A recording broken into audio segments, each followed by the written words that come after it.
Udah barusan aja ikut kursus prompt engineering dari Google dan sekarang mau kasih tahu kalian semua ilmunya. Jadi kalian nggak perlu buang waktu lagi selama 9 jam untuk belajar di Google. Tapi kalau kalian mau belajar di Google, silahkan. Cuman tonton video yang satu ini dulu.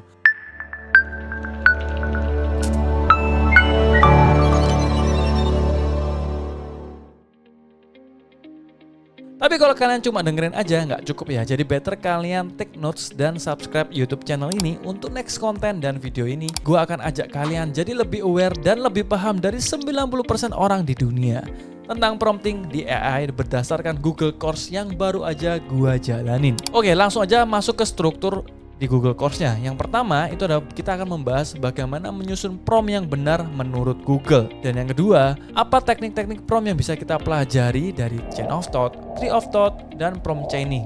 Dan masih banyak lagi yang bisa kalian contoh promptnya supaya kalian bisa jadi lebih hebat dalam pemakaian prompt untuk AI kalian. Oke, tanpa berpanjang lagi kita langsung masuk aja ke bagian pertama. Jadi apa itu prompting?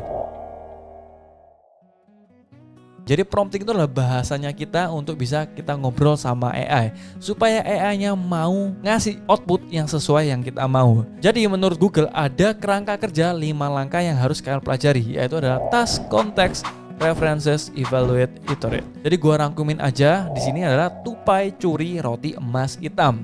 Jadi yang pertama kita masuk aja ke tugas. Task itu apa? Jadi task ini adalah apa yang kalian mau sama AI-nya. Misal nih, kalian punya adik mau ulang tahun dan dia suka banget sama yang namanya robot.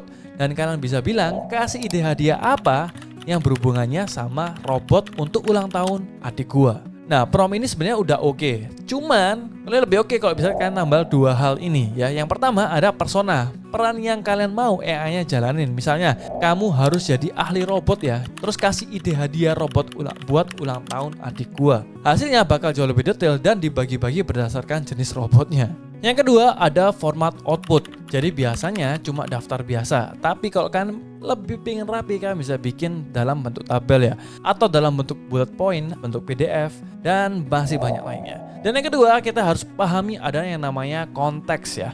Dan ini yang paling penting menurut gua ya. Kalau kalian bisa jelasin lebih detail apa yang kalian mau ke AI, ini akan jadi lebih bagus dan hasilnya akan lebih detail. Jadi dalam contoh hadiah ulang tahun tadi, kalian bisa pakai adikku umur 8 tahun. Dia suka robot Transformer atau Gundam sama robot yang bisa jalan. Budget saya cuma 1.500.000 dan carikan rekomendasi toko yang kredibel. Jadi semakin banyak konteks, semakin banyak grammar yang bisa kalian kasih ke AI-nya, kalian akan dapat hasil yang lebih detail. Dan yang ketiga ada references ya. Jadi yang ini juga nggak kalah penting. Jadi di sini kalian bisa kasih contoh ke AI-nya supaya kalian bisa dapetin hasil yang maksimal dari referensi yang kalian kasih. Contoh, tahun lalu gua kasih hadiah robot Gundam. Jadi AI-nya akan dapat referensi seperti yang tahun lalu adalah robot Gundam. Jadi mungkin di tahun ini kalian bisa kasih robot Transformer yang serupa seperti Gundam. Nah, referensi ini bagus banget supaya hasilnya nggak jauh-jauh dari yang kalian mau. Dan yang keempat ada evaluate. Setelah dapat hasilnya, kalian harus tahu gimana cara ngevaluasi ya. Jadi dievaluasi di sini adalah gimana kalian punya standar.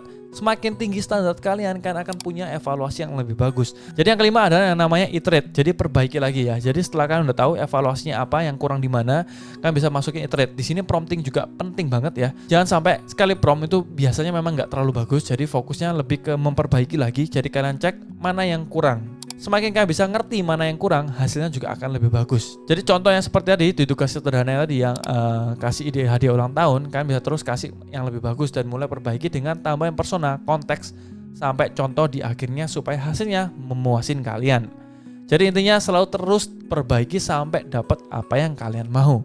Menurut Google ada 4 cara juga memperbaiki promptnya. Jadi ini quick tips singkat dari Google supaya kalian bisa dapetin prompt yang lebih maksimal. Jadi kalian bisa gunain 4 cara yang ini. Yang pertama, tinjau ulang kerangka kerja prompting. Mungkin kalian bisa kasih contoh lebih banyak konteks, lebih banyak persona dan references-nya. Jadi kalau mau bikin script konten ya kasih news yang tadi yang sudah gue bilangin ya. Dan yang kedua ada ubah kalimat ya. Jadi yang kedua pecah promptnya jadi kalimat-kalimat yang lebih pendek. Jadi bayangin aja AI-nya ngomong sama kayak orang biasa. Jadi kalian bisa ngomongin solusinya gampang dipecah promptnya. Jadi kalimat yang lebih simple dan kasih ke AI pelan-pelan. Dan yang ketiga ada tugas serupa. Kalian bisa kasih contoh prompt ke AI yang kurang memuasin ya. Jadi kalian bisa ganti tugas yang serupa dan lebih kreatif supaya emosional dan engaging. Contohnya seperti ini. Prompt awal, tolong buatin rencana jualan produk skincare yang satu ini. Hasilnya template biasa yang ngebosenin. Kayak skrip jualan yang ada di platform-platform yang gak kredibel. Nah, ubah jadi tugas serupa yang kayak gini. Ceritakan kisah seorang yang struggling dengan kulit kusam sampai akhirnya ketemu produk ini dan kepercayaan dirinya bisa balik lagi. Dan hasilnya pasti lebih bagus dan lebih oke dan sesuai sama storytelling yang kalian mau. Jadi walaupun ini bukan rencana jualan secara langsung, tapi outputnya jadi lebih powerful dan lebih cocok untuk marketing kalian.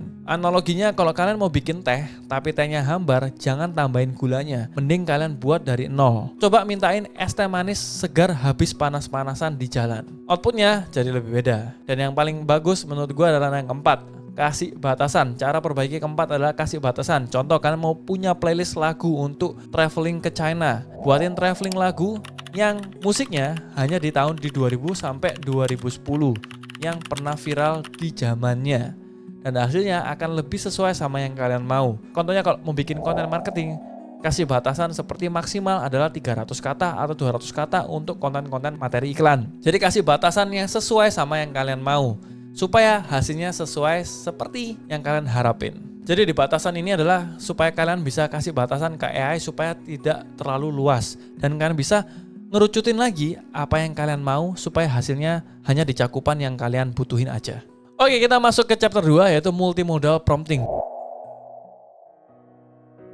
Jadi kalau kita ngomongin multimodal prompting, ini cara paling biasa berinteraksi dengan AI. Tapi kalian sebenarnya bisa berinteraksi dengan banyak model AI. Kayak Gemini bisa generate beberapa gambar, audio, video, bahkan sampai kode. Jadi AI ini bisa terima berbagai jenis input dan bisa output pakai berbagai cara juga. Ini nggak mengubah apapun dalam cara kamu berpikir tentang prompt yang masih bakal dipakai, yaitu TCREI. Tapi kalian mungkin perlu lebih hati-hati tentang sebutin jenis input atau output yang kalian cari dan jenis konteks yang kalian kasih. Jadi contoh penggunaannya beragam. Misalnya, kalau kalian bikin koleksi jas baru dan mau promosi di media sosial, kalian bisa input kayak bikin postingan media sosial yang pakai gambar ini. Terus lampirin koleksi jas kalian sebagai contoh. Dan postnya harus seru, pendek, dan fokus pada fakta bahwa ini koleksi dari desain terbaru yang akan gua jual. Contoh lain penggunaan beragam, minta saran resep berdasarkan foto-foto bahan di kulkas kalian. Atau input logo dan warna brand kalian, terus bikin teaser digital buat promosi acaranya. Kalau kalian lagi tulis cerita pendek dan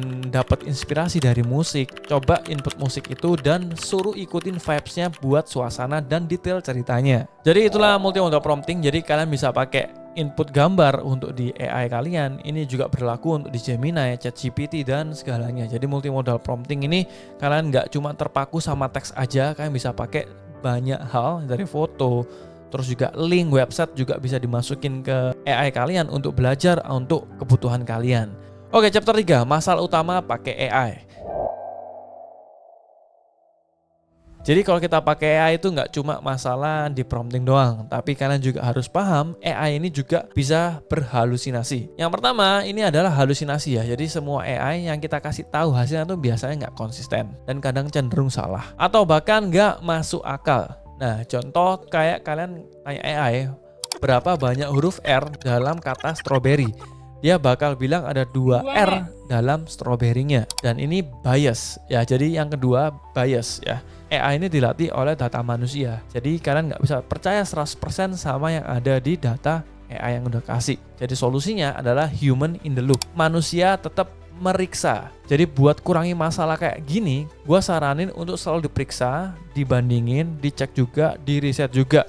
Nggak asal terima dari AI-nya. Jadi artinya pastiin bahwa kalian selalu cek hasilnya dan verifikasi apapun yang AI kasih. Pada akhirnya ini adalah tanggung jawab kalian pakai AI itu sendiri. Jadi jangan sampai kalian terima mentah-mentah AI itu sendiri. Dan chapter keempat, pakai AI sebagai partner kreatif atau ahlinya. Oke, chapter 4 kita belajar pakai AI yang benar gimana. Jadi teknik prompting itu ada apa aja. Kita langsung bedah satu persatunya.